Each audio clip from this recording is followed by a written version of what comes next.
Assalamualaikum warahmatullahi wabarakatuh. Innal hamdalillah nahmaduhu wa nasta'inuhu wa nastaghfiruh wa na'udzu billahi min shururi anfusina wa min sayyiati a'malina. May yahdihillahu fala mudilla lahu wa may yudlil fala hadiya lahu. Ashhadu an la ilaha illallah wahdahu la syarika lahu wa ashhadu anna Muhammadan abduhu wa rasuluh la nabiyya ba'dah. Allahumma salli wa sallim wa barik ala nabiyyika al-Mustafa wa ala alihi wa sahbihi wa man tabi'ahum bi ihsanin ila yaumiddin wa ba'd. Alhamdulillah, ikhwani wa akhwati fillah rahimani wa rahimakumullah, pendengar radio muslim yang dirahmati Allah Subhanahu wa taala. Kita alhamdulillah masuk pada bulan Ramadan, dan sebuah kegembiraan bagi seorang muslim apabila dia dipertemukan oleh Allah Azza wa Jalla dengan bulan yang sangat mulia. Ini bulan yang Allah meletakkan di dalamnya sekian banyak barakah kebaikan yang ada di dalamnya. Pembahasan kita pada siang hari ini bukan pada pembahasan Riyadhus Shalihin, akan tetapi apa yang akan kita sampaikan ada pula pada kitab Riyadhus Shalihin. Satu di antara yang Rasulullah SAW ingatkan berkaitan dengan masalah saum adalah bukan hanya saum itu menahan dari lapar dan hausnya badan karena tidak makan dan tidak minum, akan tapi di antara yang akan menyempurnakan pahala seorang yang berpuasa adalah ketika dia menahan dari perkara-perkara yang diharamkan oleh Allah Azza wa Jalla, karena memang itulah tujuan daripada puasa yang dicanangkan oleh Allah Azza wa Jalla, la'allakum tattaqun. Puasanya as-siyam yang diwajibkan oleh Allah Subhanahu wa taala tujuannya adalah agar memunculkan atau mendidik pribadi itu benar-benar dia menjadi pribadi yang bertakwa kepada Allah Azza wa Jalla. Yang takwa itu secara singkat adalah bagaimana dia menjalankan yang diperintahkan Allah Azza wa Jalla dan menjauhi yang diharamkan oleh Allah Azza wa Jalla. Fi'lul ma'murat wa tarkul mahdhurat. Dia laksanakan apa yang diperintahkan Allah dan dia tinggalkan apa yang dilarang oleh Allah Azza wa Jalla. Sehingga Rasulullah SAW beliau mengingatkan kepada kita semuanya tentang orang-orang yang mereka berpuasa secara zahirnya, akan tapi dia kosong dari kebaikan atau pahala yang diperolehnya. Sehingga Rasulullah pun menyatakan, rubba sa'imin laisa lahum min siyami ilal ju' wal atas. Berapa banyak orang yang mereka berpuasa akan tapi tidaklah dengan puasanya itu mendapatkan sesuatu kecuali al-ju' wal atas, kecuali dia lapar saja dan haus semata. Atau juga Rasulullah SAW mengingatkan pula kenapa seorang itu dia hanya mendapatkan lapar dan haus saja dan tidak mendapatkan keutamaan puasa, sedangkan keutamaan puasa sangat banyak. Sekali. Puasa itu akan mengampunkan dosa para pemilik, ini para pelaku dosa. Puasa itu akan memasukkan pelakunya ke dalam jannah melalui pintu khusus, yaitu pintu Rayyan. Puasa itu akan menjadikan bau seorang yang berpuasa karena taat kepada Allah SWT, bau mulutnya orang berpuasa karena taat kepada Allah SWT, khairun min rihil misik. Ini lebih baik daripada baunya misik indallah di sisi Allah SWT, dan yang lain-lain yang sangat banyak sekali. Akan tapi kenapa sampai orang berpuasa itu dia tidak mendapatkan sesuatu kecuali al-ju' wal atas? Rasulullah SAW di antaranya menyebutkan, man lam yada' qawla zur wal amala bi falaysa lillahi hajatun fi ayyada'a ta'amahu wa syarabahu. Barang siapa yang dia tidak meninggalkan perkataan dusta dan perbuatan dusta, perkataan yang diharamkan oleh Allah Azza wa Jalla dan perbuatan-perbuatan yang diharamkan oleh Allah Azza wa Jalla, maka sesungguhnya Allah Subhanahu wa taala tidaklah membutuhkan dalam hal dia meninggalkan makan dan minum, sehingga dia pun tidak mendapatkan kecuali al-ju' wal atas. Nah, satu di antara yang perlu kita perhatikan adalah puasanya lisan kita dari hal yang diharamkan oleh Allah Azza wa Jalla. Dan kenapa kebanyakan manusia itu mereka tidak mampu menjaga lisannya atau seringnya terjatuh dalam kesalahan? Ini berkaitan dengan masalah lisan. Kata pepatah, lidah memang tidak bertulang. Lidah itu memang tidak bertulang, artinya gerakannya itu lincah. Tapi justru itu yang menjadi marhabaya besar. Sebetulnya pula lisan kita ini adalah merupakan nikmat dari Allah Azza wa Jalla. Merupakan nikmat dari Allah Azza wa Jalla. Akan tapi nikmat ini akan bisa berubah menjadi niqmah, akan bisa berubah menjadi niqmah. Ainnya itu berubah menjadi inaqaf, nikmah menjadi niqmah. Yani nikmat Allah Azza wa Jalla berubah menjadi azab Allah Azza wa Jalla, musibah besar ketika orang tidak mampu atau tidak menggunakan nikmat Allah Azza wa Jalla itu di jalan yang hak, di jalan yang benar. Sehingga berapa banyak Allah Azza wa Jalla dan Rasulnya Sallallahu Alaihi Wasallam mengingatkan kepada kita sekalian berkaitan dengan masalah lisan. Rasulullah Sallallahu Alaihi Wasallam di antaranya pernah mengatakan kepada Mu'adz, yang beliau di antara mengatakan, ala ukhbiruka bimalaki dzalika kulli. Ya Mu'adz, maukah aku kabarkan kepada engkau perkara yang akan menentukan ini keberhasilan untuk mendapatkan semua itu yang di atas. Di atasnya itu Rasulullah sudah menjelaskan banyak hal tentang ini pintu-pintu kebaikan yang sangat banyak. Lalu Rasulullah berikan kuncinya. Tahu nggak kuncinya untuk bisa sukses meraih semua kebaikan yang telah dijelaskan Rasulullah Sallallahu Alaihi Wasallam itu? Maka Mu'adz mengatakan, bala ya Rasulullah, tentu ya Rasulullah. Maka kemudian Rasulullah Sallallahu Alaihi Wasallam memegang lisannya. Rasul mengatakan, Uffa alaika hadha. Uffa alaika hadha. Tahan lisanmu. Gini, tahan lisanmu. Maka Mu'adz mengatakan, ya Nabi Allah, wahai Nabi Allah, wa inna la mu'akhaduna bima natakallamu bih. Apakah kita ini akan diazab oleh Allah Azza wa Jalla disebabkan karena lisan kita? Rasulullah SAW pun mengatakan, thaqilatka ummuk. Ya Mu'adz, celaka kamu itu. Celaka ibumu. Ibumu kehilanganmu. Artinya ungkapan hardikan terhadap seseorang. Maka Rasulullah pun mengatakan, ya Mu'adz, wahal yaqubbun nas fin nari ala wujuhihim atau qala ala manakhirihim illa hasaida alsinatihim. Bukankah manusia itu dia diseretkan neraka di atas wajahnya atau di atas hidungnya, diseret, dilemparkan ke neraka, illa hasaida alsinatihim, kecuali karena hasil panen lisan yang dia tebar. Hadis ini yang dikutip oleh Imam Tirmidzi dan Imam Hakim dan beliau mengatakan sahih, adalah hadis yang mengingatkan kepada kita sekalian tentang bagaimana seharusnya seorang muslim menjaga lisan. Dan bagaimana bahayanya kalau seorang itu tidak mampu untuk menjaga lisan. Dan bahwa di antara akibat diseretnya seseorang ke dalam azab jahannam itu disebabkan karena tidak mampunya seorang dia menjaga lisannya.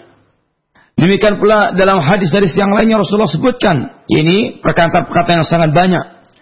Bahkan satu kalimat yang diucapkan oleh seseorang itu yang dia tidak sangka, ternyata akibatnya itu akan membenamkan dia ke lembah jahannam yang jauhnya itu adalah sejauh ini jarak 70 tahun perjalanan. Sehingga lisan itu ibarat pedang bermata dua atau pisau bermata dua yang sangat berbahaya di satu sisi, tapi yang lainnya itu bisa sangat bermanfaat. Bukankah orang mendapatkan hidayah di antaranya karena lisan kita, karena kita dakwah, kita sampaikan, kita menerangkan, kita jelaskan, orang kemudian faham, kemudian orang hatinya terbuka, lalu dia mendapatkan hidayah Allah Azza wa Jalla dan seterusnya adalah karena lisan. Tapi sebaliknya juga, berapa banyak orang yang menjadi sesat karena lisan seseorang yang dia menjelaskan kebatilan, dia mengikuti kebatilan yang disampaikan oleh seseorang. Berapa banyak terjadinya kerusuhan, kericuhan, kemudian pertikaian dan semisalnya itu juga karena lisan. Karena lisan yang ini lisan yang tidak terjaga. Ini semuanya adalah berkaitan dengan ini amal perbuatan lisan. Oleh karena itulah Abu Bakar As-Siddiq radhiyallahu anhu, beliau pernah ditemui oleh Umar radhiyallahu anhu dalam keadaan sedang memegang lisannya. Ini sedang memegang lisannya. Lalu Umar mengatakan, "Mah ghafarallahu lak." Apa-apaan kau ini ya Abu Bakar As-Siddiq? Mudah-mudahan Allah Azza wa Jalla mengampunimu. Kata Abu Bakar, "Hadzal ladzi awradani al-mawarid." Ini yang telah menyebabkanku menyeret ke dalam neraka. Ini Abu Bakar mengingatkan tentang bahayanya lisan. Kalau tidak terjaga, maka lisan itu akan bisa menyeret pemiliknya itu ke dalam azab Allah Azza wa Jalla. Maka di antara perkataan Ibnu Mas'ud radhiyallahu anhu pula, beliau mengatakan di antaranya, "Wallahi alladzi la ilaha illa huwa, laisa syai'un ahwaj ila tuli sijnin min lisani." Demi Allah yang tidak ada sesembahan yang hak kecuali Allah Azza wa Jalla. Tidak ada sesuatu yang lebih pantas untuk dipenjara dalam waktu yang panjang melebihi ini selain lisan kita ini. Orang itu kalau dipenjara itu karena kesalahan. Semakin berat kesalahannya itu, semakin panjang masa tahanannya. Kata Ibnu Mas'ud, tidak ada anggota badan yang lebih layak untuk dipenjara waktu yang panjang kecuali atau melebihi lisan ini. Menunjukkan lisan ini perkara yang bisa menyebabkan kesalahan besar atau kesalahan yang sangat besar yang diperbuat oleh lisan. Maka lisan adalah di antara anggota badan yang paling layak kalau dipenjara itu dipenjara yang paling panjang. Karena banyaknya kesalahan yang disebabkan oleh lisan. Kemudian ikhwani fillah wa akhwati fillah rahimani wa rahimakumullah. Sebenarnya kenapa sih orang itu kok sering dia tidak mampu untuk menjaga lisannya? Sehingga dia dengan lisannya itu mengucapkan kalimat syirik, mengucapkan kalimat kufur, bermain-main jadi kalimat yang sangat mungkar, atau dia dengan lisannya melakukan perbuatan al-kabair. Maka ini semuanya ada beberapa faktor, ada beberapa penyakit. Ada beberapa penyakit yang ada di hati seseorang yang menyebabkan seorang itu dia kemudian terjerumus dalam kesalahan-kesalahan lisan dia. Yang pertama, ini karena adanya peremehan terhadap perintah-perintah Allah Azza wa Jalla dan Rasulnya. Ini tidak adanya rasa ta'zim terhadap Allah Azza wa Jalla. Tidak adanya rasa pengagungan terhadap Allah Azza wa Jalla dan Rasulnya sallallahu alaihi wasallam. Seandainya manusia itu dia mengagungkan Allah Subhanahu wa taala, maka dia tidak akan gampang menjatuhkan diri dalam perbuatan maksiat kepada Allah Azza wa Jalla. Kesalahan lisan adalah maksiat kepada Allah Azza wa Jalla. Maka Allah mengatakan secara umum bahwa orang-orang yang mereka tidak mengagungkan Allah, mereka yang terjatuh dalam berbagai penyimpangan-penyimpangan yang ada, itu disebabkan karena tidak mengagungkan Allah Azza wa Jalla. Wa ma qadarullaha haqqa qadri wal ardu jami'an qabdatuhu yaumal qiyamah was samawati matwiyatun biyaminih.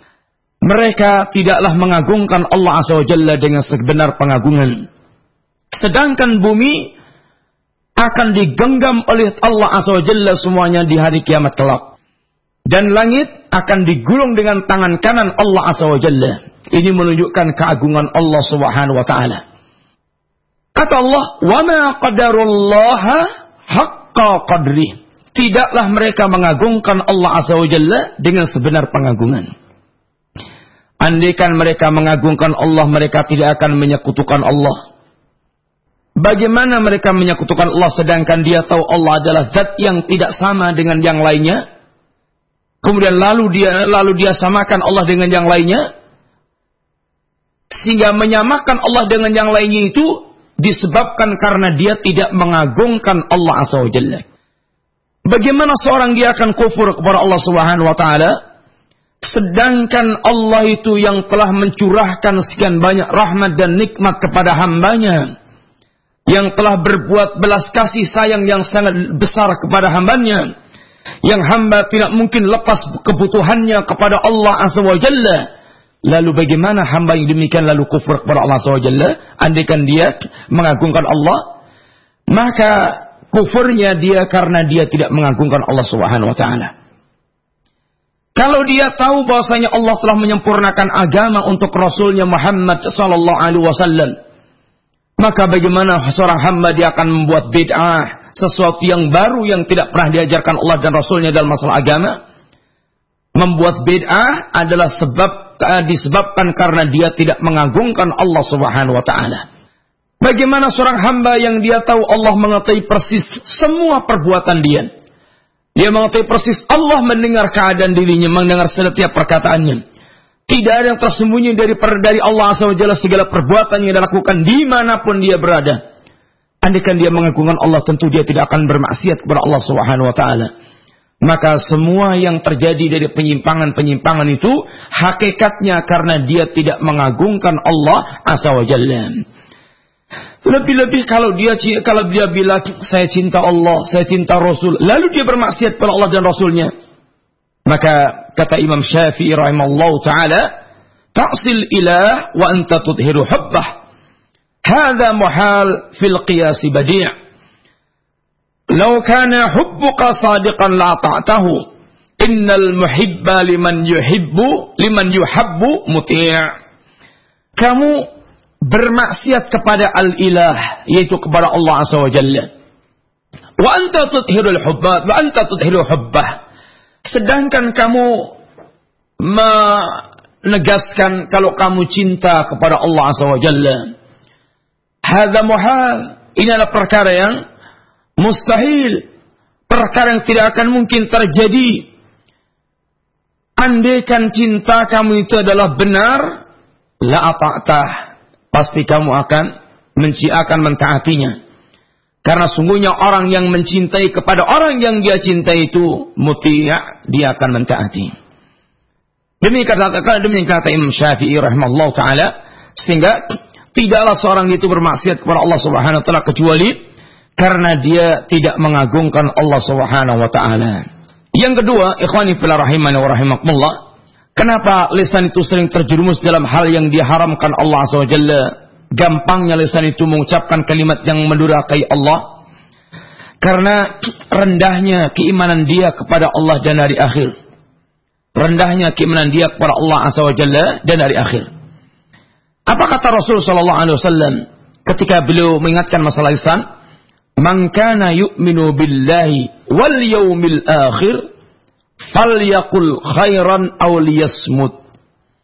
Barang siapa yang beriman kepada Allah Azza wa Jalla dan hari akhir, falyaqul khairan aw liyasmut. Hendaklah dia berkata yang baik. Berkata yang baik itu berkata yang semuanya itu dalam koridor diridhai oleh Allah Azza wa Jalla. Bukan perkataan yang mengundang kemurkaan Allah Azza wa Jalla. Itu perkataan yang baik.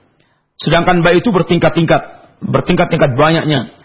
Tapi yang jelas perkataan yang baik itu perkataan yang mengandung manfaat. Perkataan yang mengandung manfaat. Yang sesuai dengan ajaran Islam. Kalau tidak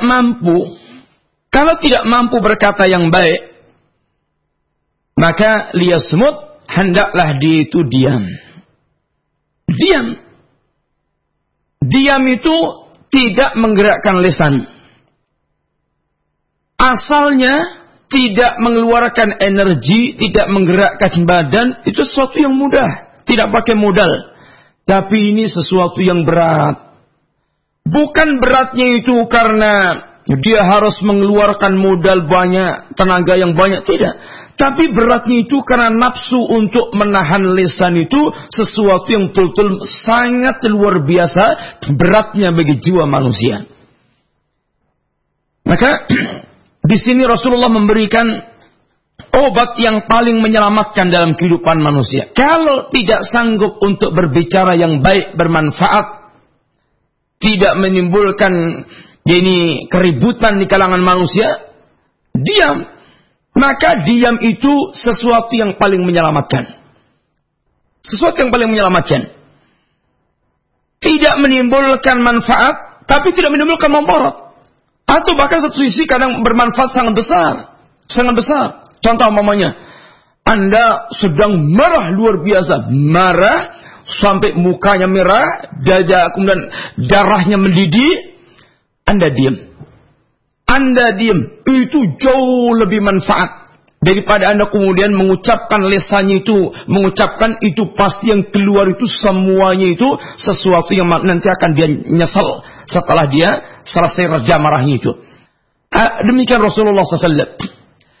Apalagi ikhwani fillah rahimani wa rahimakumullah. Yaumul akhir adalah hari di mana semua itu akan bersaksi di hadapan Allah Azza wa Jalla. Semua akan bersaksi di hadapan Allah Azza wa Jalla. Tangan kulit kita, pendengaran kita, penglihatan kita, semuanya akan bersaksi di hadapan Allah Azza wa Jalla. Sampai persaksian kulit diprotes oleh anggota oleh jiwanya. Wa qalu li juludihim lima syahidtum alaina qalu antaqana Allahu alladhi antaqa kulla syai'in alladhi dialah Allah, kata kulit. Kenapa ketika ditanya, wahai kulit, kenapa engkau sih mempersaksikan kami? Maka kulit menjawab, Allah Azza wa Jalla yang telah menjadikan kami bisa berbicara.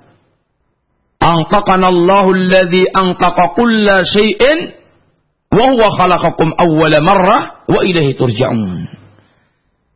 Dialah Allah yang telah menjadikan aku bisa berbicara sebagaimana Allah yang telah menjadikan segala sesuatu bisa berbicara, dan Allah yang telah menciptakan Anda pada kali yang pertama, dan kalian akan dikembalikan kepada Allah Azza wa Jalla.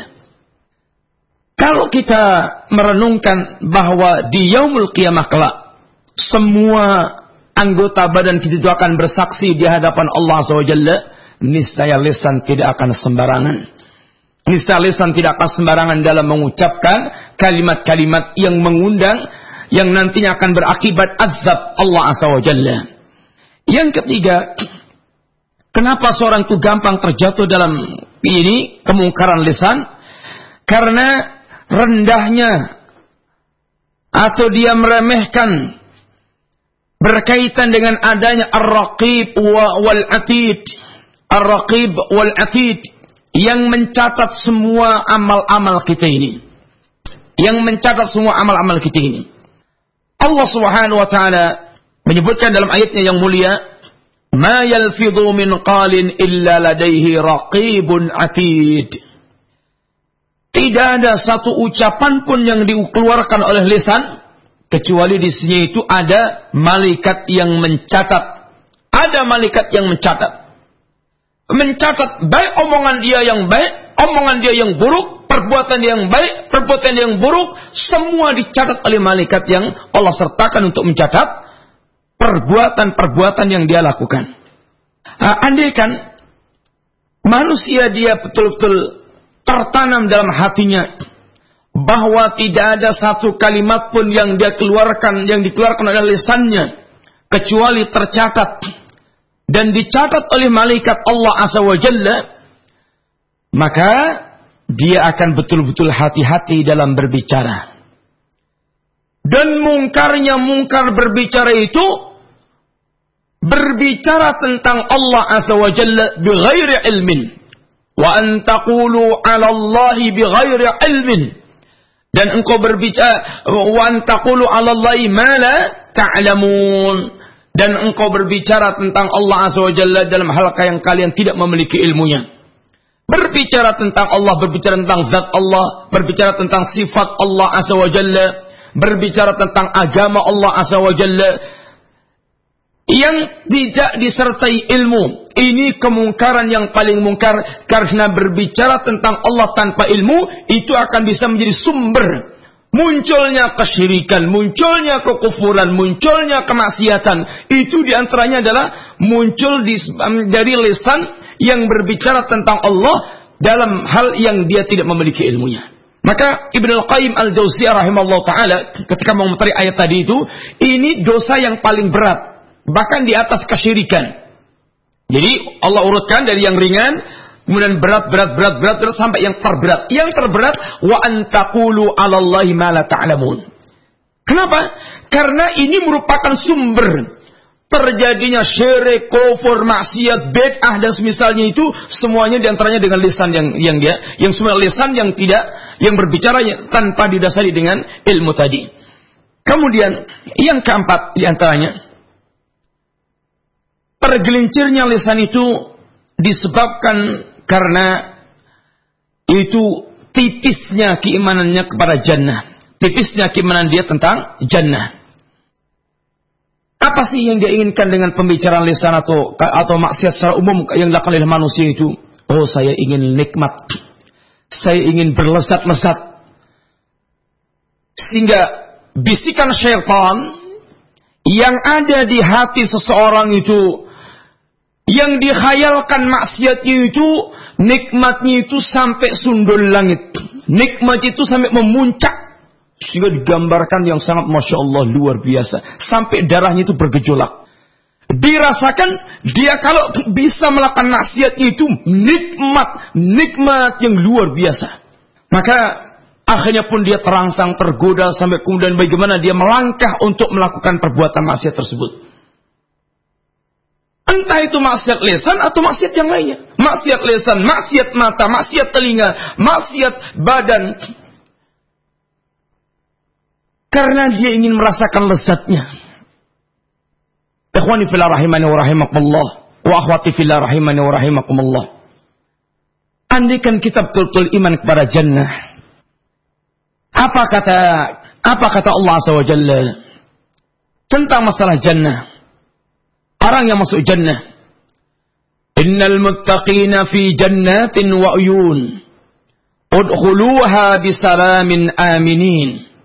Wa nasa'na ma fi sudurihim min ghillin ikhwanan ala sururin mutaqabilin. La yamassuhum fiha nasab. Wa ma hum minha bimukhrajin.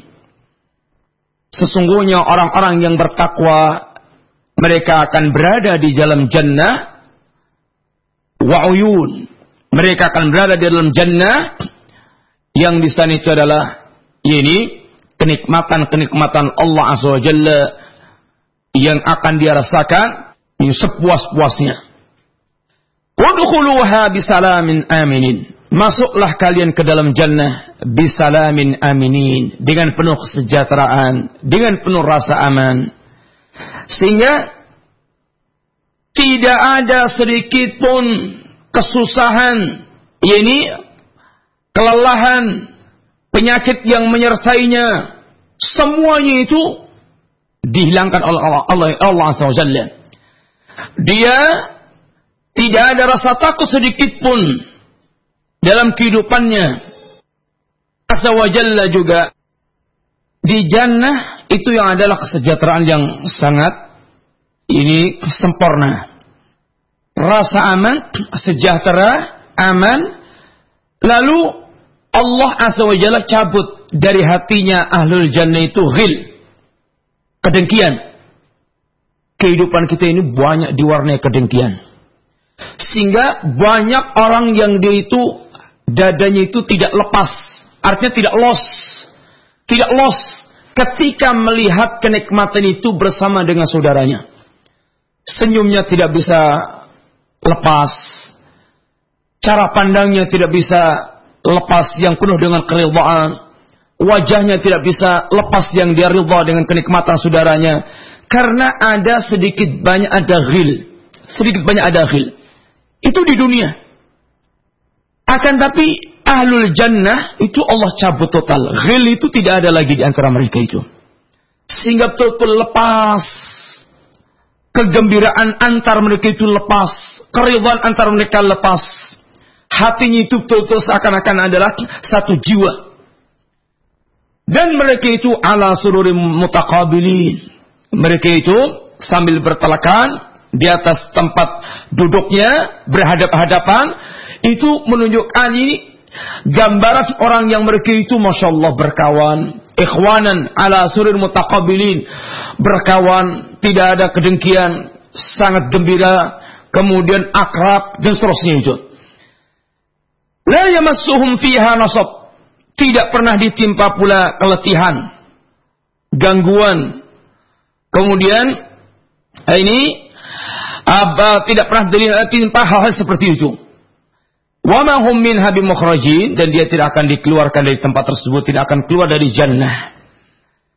Seluruh kenikmatan yang digambarkan oleh Allah Azza wa Jalla dirangkum dalam kalimat yang Allah sebutkan, yang Rasulullah katakan dalam hadis qudsi, yang merupakan firman Allah Azza wa Jalla, "Ma la 'ainun ra'at, wa la udhunun sami'at, wa la khatara 'ala qalbin bashar." Sebuah kenikmatan yang belum pernah mata itu menyaksikan, belum pernah telinga itu dia mendengarkan, belum pernah lintasan jiwa itu terlintas kenikmatannya. Semua kenikmatan jannah itu di luar jangkauan apa yang pernah dilihat, didengar, dirasakan manusia di dunia sekarang itu.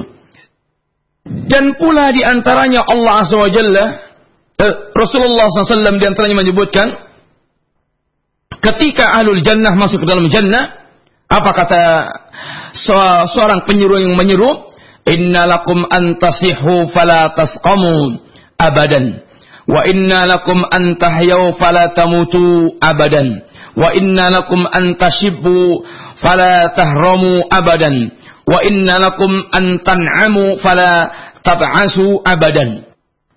Hadis yang diriwayatkan Imam Muslim, ketika ahlul jannah masuk ke dalam jannah, maka seorang penyeru mengatakan, sesungguhnya bagi kalian sehat terus yang tidak pernah akan sakit, tidak pernah masuk angin, tidak pernah gerges-gerges, tidak pernah kena penyakit apapun, sehat terus, yang menunjukkan kondisi dia adalah dalam keadaan selalu bisa merasakan enak. Kalian akan hidup terus, fala tamutu abadan, tidak akan pernah mati sama sekali, terus akan hidup. Kalian akan muda terus, dan kalian tidak akan pernah mengalami tua sepanjang waktu. Kalian akan nikmat terus, tidak akan pernah mengalami kesusahan sedikit pun. Itu jannah yang disebutkan oleh Allah Azza wa Jalla, yang diberitakan oleh Rasulullah sallallahu alaihi wasallam. Kita ini di dunia sehat, iya, tapi sering terancam sakit. Sehingga perlu olahraga rutin, perlu konsumsi makanan bergizi, perlu minum yang bergizi, perlu dia ini mengadakan preventif, pencegahan agar tidak sakit. Itu pun tak selalu jatuh sakit, sedikit besar atau sedikit banyak, kecil atau besar, ringan atau berat. Demikian juga kita ini hidup, tapi tidak ada orang yang mereka itu membayangkan tidak akan mati. Sehingga itu kekhawatiran tersendiri. Waktunya berjalan terus. Sekarang hari Kamis, berjalan, dia rasakan atau tidak rasakan, tahu-tahu besok Jumat. Dia rasakan atau tidak rasakan, tahu-tahu berikutnya Sabtu. Terus berjalan terus begitu. Minggu yang lalu seakan-akan itu cepat sekali berlalu. Setahun yang lalu itu seakan-akan cepat sekali berlalu. Waktu jalan terus. Dan kita ini dikejar waktu terus dan mendekati para kematian. Sehingga orang pun mengalami gelisah, orang pun mengalami gundah. Orang pun seakan ingin lari dari kematian, padahal nggak mungkin lari dari kematian. Kalau sekarang orang merasakan muda, segar, tampan, cantik, mulus, seger keadaannya, tapi dia terancam hari-hari yang terus berjalan, digerogoti waktu digerogoti waktu yang berjalan itu, dia akan membayangkan kulit keriput, tenaga melemah, begitu. Sehingga ancaman buat dia. Sehingga ada orang mereka dalam rangka mengawetkan muda itu menggunakan segala lipstick, menggunakan segala alat kosmetik, bagaimana caranya selalu tampil muda. Luar dalam dia pacu, bagaimana selalu bisa tetap muda. Walaupun tidak mungkin juga. Sunnatullah tidak akan mungkin bisa dirubah oleh manusia. Tidak akan bisa dirubah oleh manusia. Mengalami penuaan terus, berjalan terus waktu kita ini. Kalau sekarang orang bernikmat-nikmat, tapi tidak pernah lepas daripada kesusahan. Anda lihat orang naik mobil itu nikmat. Anda lihat orang makan nikmat-nikmat. Tapi Anda harus melihat, sebelum dia bisa naik mobil, sebelum dia bisa makan enak, Apa yang mereka lakukan? Bersusah-susah untuk mengumpulkan dunia, mengumpulkan uangnya itu bersusah-susah. Bercampur susah minimal itu. Di jannah, demikian Rasulullah beritakan kepada kita. Kalau kita mengimani jannah dan betul-betul itu terpatri dalam hati seorang mukmin, maka lezatnya maksiat itu pudar. Lezatnya maksiat itu pudar. Langsung habis.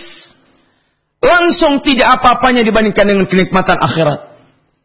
Sedangkan sebetulnya orang pun tahu berapa lama sih nikmatnya maksiat. Yang hadis itu dia pun akan merasakan penderitaan pedih sebelum di akhirat yang di dunianya. Satu contoh. Maaf. Seorang laki-laki terbayang pelacur perempuan yang cantik. Dia bayangkan betapa nikmatnya kalau dia bisa bersatu padu dengan perempuan cantik pelacur itu. Dibayangkan syaitan. Dikhayalkan syaitan.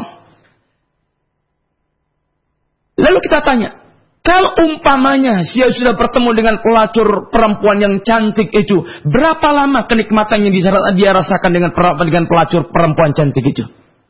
Berapa lama? Berhari-hari, berminggu-minggu. Hitungannya itu hanya hitungan jam.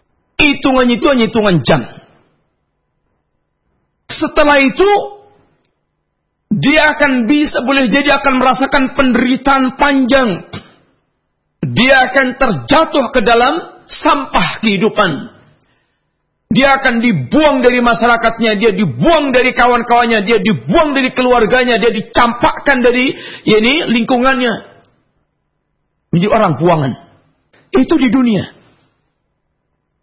Kenikmatan yang sesaat tapi kancuran yang abadi.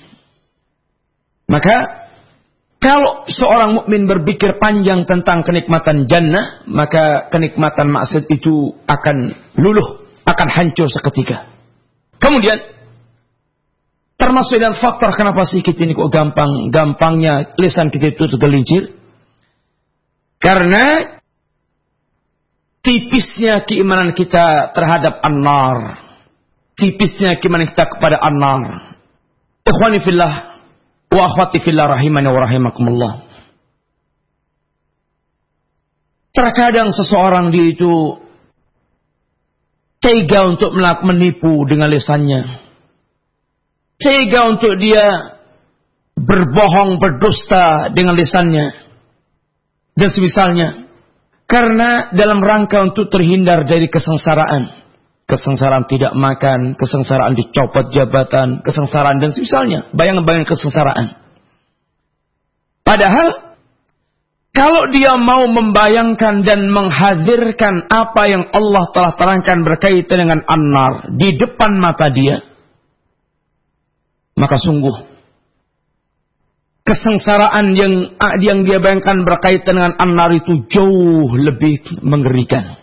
Jauh lebih mengerikan. Orang bermaksiat, orang melalaikan agama, orang rela untuk dia bersusah payah kerjanya dalam rangka dia untuk bisa menutupi segala kebutuhannya dan terhindar dari kesengsaraan yang ada. Agar dia bisa punya rumah, maka dia kerja tiap hari terus, dia peras keringat, dia banting tulang. Agar dia bisa makan kenyang, minum yang segar, terhindar dari ancaman lapar dan ancaman haus. Bahkan terkadang dia harus korupsi, dia harus mencuri, dia harus merampok dan semisalnya.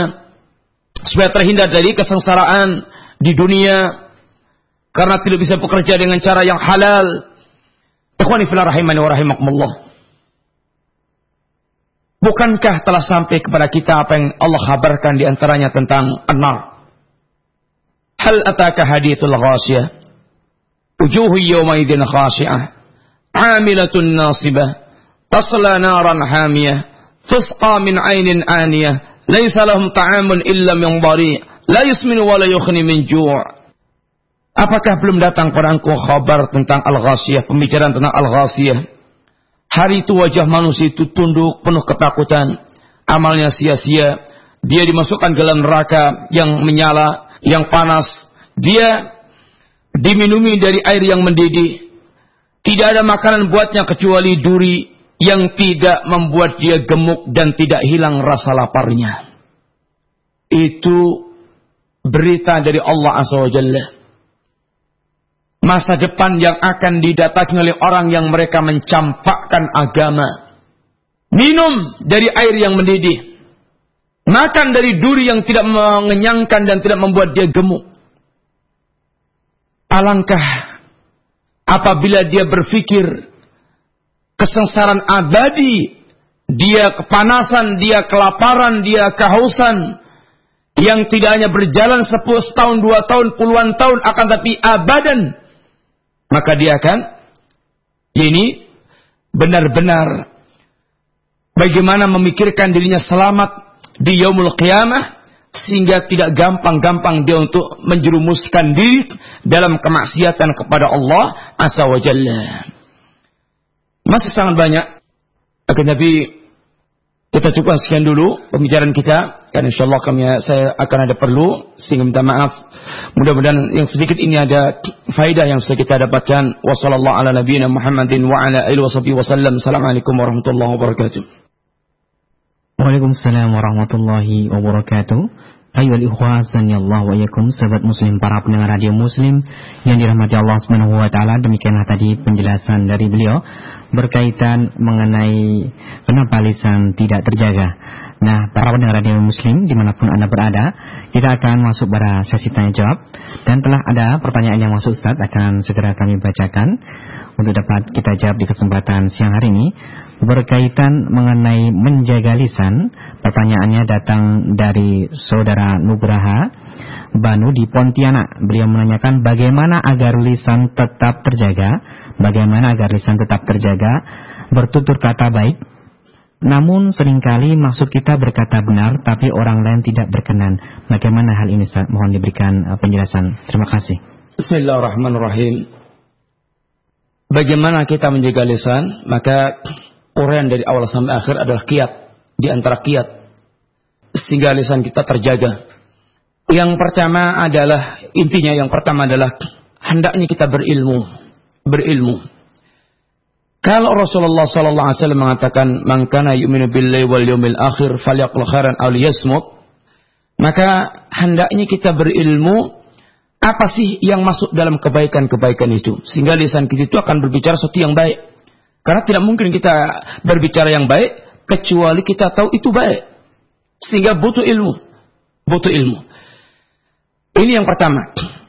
Tentunya ilmu itu dita'allum dengan cara kita belajar, sehingga kita tahu kebaikan-kebaikan, yaitu akidah yang baik, imannya akidah yang baik, ibadah yang baik, perkataan yang baik, akhlak yang baik, seterusnya. Itu adalah dengan ilmu. Yang kedua, yaitu bagaimana kita itu berusaha untuk membersihkan hati kita. Karena terkadang hati kita ini, ilmu kita ini ada. Kita punya ilmu. Tapi kotornya hati itu membuat ilmu itu mandul. Ilmu itu tidak berfungsi. Sehingga yang terjadi adalah perbuatan yang justru berselisih dengan ilmunya. Karena kotornya hati. Sedangkan kotornya hati itu disebabkan karena maksiat-maksiat. Di antaranya karena kejahilan dia, kebodohan-kebodohan yang menimpa dirinya. Sehingga bagaimana dia itu mempersiapkan hati dia itu, dia perbaiki, dia baiki. Baiknya hati dan benarnya ilmu, suburnya hati dan benarnya ilmu, itu akan betul-betul menghasilkan insyaallah terjaganya perbuatan kita. Kemudian ikhwani fillah rahimani wa rahimakumullah, terkadang pula kita ini dengan lisan kita niatnya baik, tetapi ternyata membuat orang tidak berkenan. Maka ini adalah berkaitan dengan hikmah yang perlu dimiliki. Tidak setiap yang benar Anda letakkan, Anda lontarkan itu menjadi baik. Karena perlu hikmah. Artinya hikmah itu dia meletakkan sesuatu pada tempatnya. Itu hikmah. Sehingga bagaimana Anda menampilkan yang hak dengan cara yang hikmah. Dengan cara hikmah. Tentu Anda tidak mungkin akan mensikapi ayah Anda seperti mensikapi teman dan adik Anda. Atau dan kawan-kawan Anda. Tentu Anda tidak akan mensikapi pejabat dengan orang tukang sapu. Berbeda. Ini yang namanya hikmah. Meletakkan sesuatu pada tempatnya. Itu hikmah. Sehingga kalimat-kalimatnya itu pas. Mengena. Diletakkan pada tempat yang ini semestinya. Meletakkan sesuatu pada tempat yang semestinya sesuai dengan porsinya. Diletakkan pada tempat yang semestinya sesuai dengan porsinya.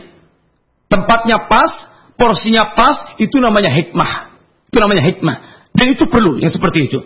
Perlu sekali. Sehingga itu pun perlu belajar. Perlu belajar. Sehingga kita bisa menempatkan sesuatu pada tempatnya. Termasuk diantaranya kalau ingin bersikap hikmah, umpamanya Anda dengan kawan Anda perlu mengenal temperamen kawan Anda, sifat-sifat kawan Anda, sehingga Anda bisa menempatkan pas, bersikap dengannya itu pas. Ini namanya hikmah. Oh, kawan saya itu kalau pas begini, untuk dikasih begini gak cocok. Nanti waktu begini baru cocok. Itu namanya dia bisa membaca dan hikmah dia bersikap. Wallahu ta'ala alam. Baik, Ustaz, pertanyaan yang kedua datanya dari Abdullah di Yogyakarta. Beliau menanyakan, Ustaz, tatkala dulu belum mengenal dakwah yang hak ini, saya sering mengisi kajian dan seringkali lisan ini membawakan sebuah hadis atau sesuatu yang tidak berdasarkan dengan ilmu yang bersumber dari Al-Quran dan Sunnah. Dan hal ini kami sampaikan di masyarakat atau kaum muslim, Ustaz. Bagaimanakah setelah mengenal dakwah ini kita untuk memperbaiki hal itu, Ustaz? Mau diberikan penjelasan, Ustaz. Bismillahirrahmanirrahim. Allah Subhanahu wa taala adalah Rabb yang Ghafurur Rahim. Allah Azza wa Jalla adalah Rabb yang Maha mengampuni lagi Maha penyayang. Apa yang telah berlalu dari perbuatan kita, kemudian sekarang kita tersadar, fatubu ilallah, bertaubatlah kepada Allah Azza wa Jalla. Orang yang bertaubat kepada Allah Azza wa Jalla, Allah akan ampunkan dia. Pasti Allah akan ampunkan dia. Sebuah kepastian. Kemudian untuk menutup apa yang telah berlalu dari kesalahan yang tersebar yang telah kita sampaikan, maka kita pun setiap dakwah kita hati-hati. Bagaimana kita menampilkan ayat dengan penjelasan yang benar, menampilkan hadis dengan penukilan yang benar dan dengan penjelasan yang benar. Maka insyaallah apabila kita seperti itu adalah wa'atbi'is sayyi'atal hasanata tamhuha, termasuk di antara mengikuti kejelekan yang telah berlalu dengan kebaikan-kebaikan yang sekarang kita lakukan. Insyaallah dengan demikian menutup apa yang telah berlalu dari perbuatan kita. Dan hendaknya kita tidak berhenti untuk belajar, terus kita belajar. Karena tidak akan menyelamatkan kita dalam kehidupan kita kecuali ilmu. Kata Ali bin Abi Thalib, manusia itu ada tiga macam. Yang pertama adalah alim rabbani, muta'allim ala sabili najah, dan atba'u kullan na'iq. Alim rabbani, seorang alim yang mereka betul-betul ilmunya itu menjadi akhlak kehidupannya dan membimbing manusia dengan ilmunya itu. Muta'allim ala sabili najah, orang yang selalu belajar ilmu dalam rangka untuk selamat, sehingga terus dia belajar, berinteraksi dengan ilmu. Dia tanya kepada orang yang alim dan seterusnya. Dia tidak lepas dari ilmu. Yang ketiga, orang yang hanya ikut-ikutan, atba'u kullan na'iq, hanya ikut suara yang datang saja. Hanya ikut-ikutan, tidak berdasarkan dengan ilmu. Ini yang rawan dan ini adalah yang berbahaya dalam kehidupannya itu. Karena dia akan gampang tersesat jalan. Wallahu ta'ala alam. Dan saya kira cukup sekian. Minta maaf. Mudah-mudahan Allah SWT memberkati kita semuanya. Assalamualaikum warahmatullahi wabarakatuh. Waalaikumsalam warahmatullahi wabarakatuh. Barakallahu fikum, Ustaz. Jazakumullahu khairan atas kesediaan Anda hadir di studio Radio Muslim Yogyakarta. Kita akhiri perjumpaan kita. Subhanakallahumma bihamdika asyhadu alla ilaha illa anta astaghfiruka wa atubu ilaik. Wassalamualaikum warahmatullahi wabarakatuh.